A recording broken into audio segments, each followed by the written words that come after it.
With gaming hardware becoming more powerful over the years, the open world genre is one of the most popular around, so let's visit which games you should check out on the Xbox Series X and S. Many backwards compatible games see enhancements from the increased power, whilst others have specific Xbox Series X and S enhancements. Plus, some older games are simply much more enjoyable now due to the increased performance and some being able to run mods as well, which breathes new life into games. These videos will also include games which have one large open world, some which have maybe several large areas but not really connected, or some which are split into levels but those levels are large in size. Now this video is more about the open world itself, not the game as a whole and how good it is. Once again, thank you so much for the support recently, as it's all of you which makes the channel a success, and I hope you keep enjoying the videos. So please give it a thumbs up, subscribe to the channel, leave a comment and share it around at different places. But let's load up which open world games you should definitely play on your Series X or S. Let's get to the list. Kicking off at number 10, we have Assassin's Creed Valhalla, the latest game in the series, and which sees big benefits over the last gen versions. And seeing this look so good and at 60 frames a second is just a feast for the eyes. And I've mentioned it in another video before, and the reason it looks so good comes down to the use of lighting. When it's on full display, the game is exquisite. When it's not, then the high frame rate is the star, with an absolutely gigantic game world to explore, with a story which puts the Lord of the Rings extended editions to shame because it's so damn long and never seems to end. If you love Assassin's Creed and enjoy not really being an assassin all that much, then check this game out. I don't think it's better than Assassin's Creed Odyssey or some of the older games which I still adore, but there's a lot here and you probably know whether or not it's for you just by looking at it. In at number 9, we revisit the often forgotten Fallout game of Fallout New Vegas, and which is quite possibly my favourite one in the series. And if you're the type of person who really loves the colour brown, then you're in for a treat, as this is the brownest game there is aside from Gears of War. So you'll definitely love this shit. With its huge open world, which includes a large amount of quests, places to discover, and characters to interact with. What makes this perhaps my favourite is because of the story, which sees you playing as a courier working for Mojave Express. You need to deliver an item known as the Platinum Chip, but a criminal known as Benny shoots you and takes it. Now it's time to explore and venture everywhere in order to find him and maybe shoot him the fuck back too and take back what's yours. Coming from the developers over at Obsidian, it stands toe-to-toe with other games in the series, and now we really just need a New Vegas 2. Fantastic game, and it looks better and runs smoother on the Series X, even though it doesn't have auto HDR. For number 8, we have Cyberpunk 2077, and apart from the major bugs and issues the game has, this ranks lower on the list in terms of its open world, not due to the problems technically, it's more to do with the world itself and how it functions. In terms of the look of it, Cyberpunk looks gorgeous with sumptuous lighting, lots of small detail whether on the ground or the architecture of the buildings or the desolate areas out in the Badlands. The large neon lights and how you can see them from out in the desert, that's all great. The issues lie in the citizens of the city, which wander around aimlessly and with no purpose, something which another game on the list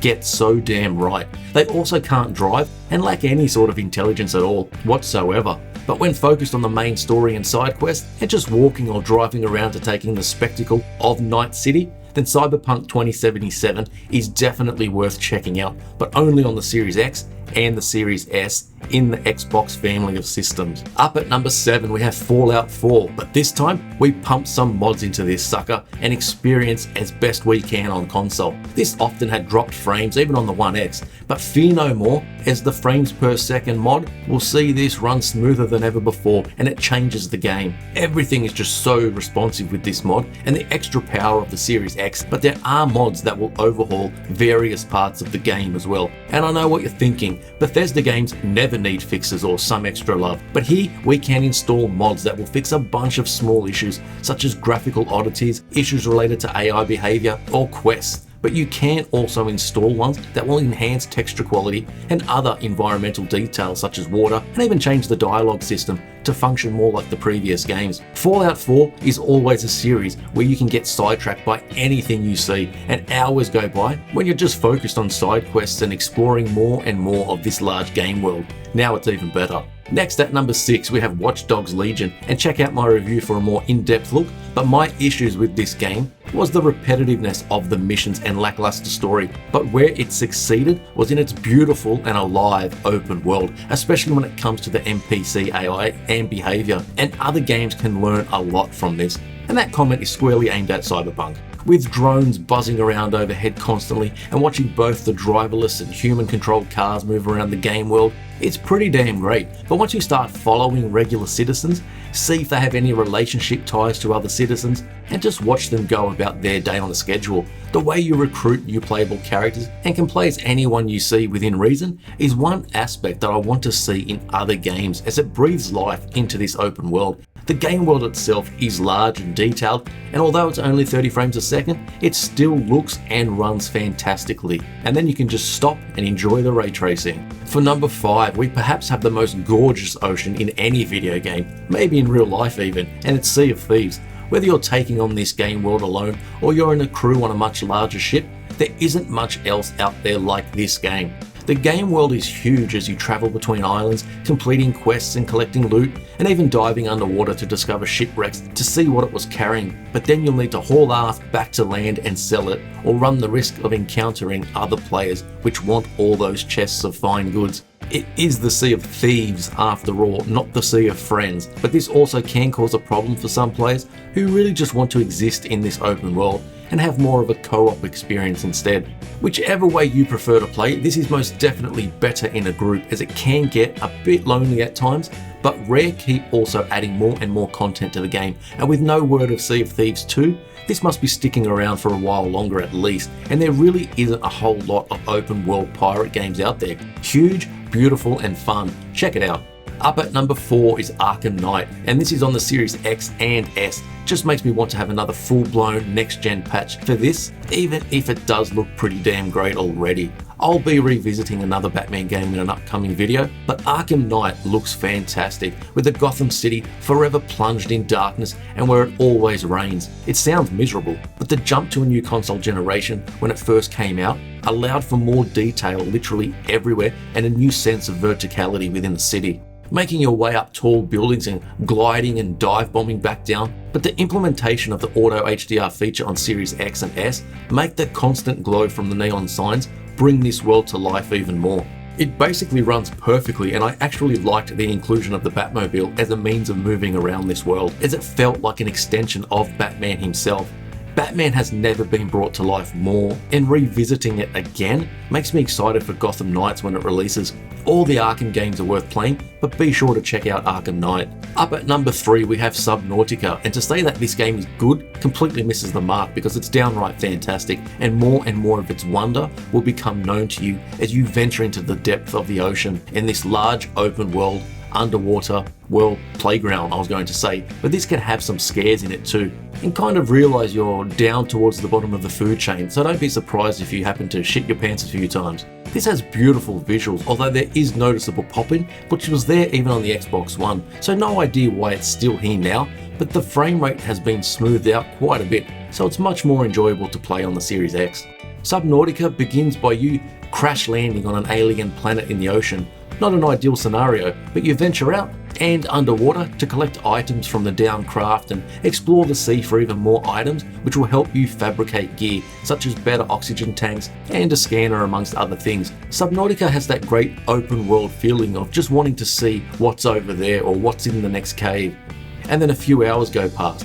Definitely check this hidden gem out. So at number 2 we have a lesser known game called Skyrim, or Elder Scrolls V or something like that. Obviously not a well known game, but this is so damn good, and even though the mods were available last gen, the game performs better now when you load this bad boy up with as many as you can. And one thing I absolutely want this gen is for more mods to become much more common and with a lot more games, and to be able to maybe take the game to the brink of what can be done without the game shitting itself. But Skyrim with mods just makes the game and its world feel so much better, and one of the best ones now because of the increase in hardware power of the Series X is the 60 frames a second mod. Now the footage you're watching here is often dropping frames, Not to unplayable levels, nowhere near it really, but it is noticeable, but didn't impact my playtime too negatively. But this is also running other mods with way more trees, grass, vegetation, increased draw distances, improved textures for game world objects with better mesh shaders and more. And it takes what is already a classic and phenomenal game and it makes it more phenomenal. But Skyrim with mods just gives the game even more longevity and it's brilliant. I also have Skyrim on the Switch, but when I can stream this modded version from my console and play it on my phone, then shit really just got serious and it's awesome. And coasting in at number 1 is the game which everyone loves, it seems, from the company everyone loves. Before they didn't, and it's The Witcher 3. This game instantly became a personal classic when I first played it back in 2015. From its fantastic story and side quests, characters and the beautiful game world, which is even more so now with the increased frame rate on the Series X, but it also maintains a higher resolution as well, just by the sheer brute force of the increase in power. The Witcher 3 will forever be a game worth experiencing, worth savouring, and although it had some issues around the launch, the final game, plus its amazing DLC in Blood and Wine and Hearts of Stone, 2 expansions which are pretty well known to kick so much ass it's crazy. Better than many other main campaigns, and you may include the main Witcher 3 campaign in that too. The Witcher 3 hasn't received the full-on enhanced version for next-gen consoles yet, but the increase in performance and resolution to what is already there is really fucking good. It took one of my favourite games already and gave it the performance it deserves, what PC players get to experience. No matter the problems Cyberpunk 2077 has had, The Witcher 3 is still a stunning achievement, whether back in 2015, now, or in years to come. One playthrough with the Bloody Barons quest will tell anyone that, and there is a whole Triss vs Yennefer thing I guess as well. Either way, The Witcher 3 is what open worlds and open world RPGs strive to be. So that's the first part of the best open world games to play on the Series X and the S. And I tried to select games that are a little different to each other, even though I did include 2 Fallout games, which I thought was deserved. But please be sure to let me know which open world games are your favourite and which ones you want to see in future videos, because there are a lot more games to discuss. But of course, please give the video a thumbs up, comment, subscribe, and share the video around as it helps tremendously, which has been happening lately, and I'm so grateful, so thank you all again. But until next time, I'll see you on the next video.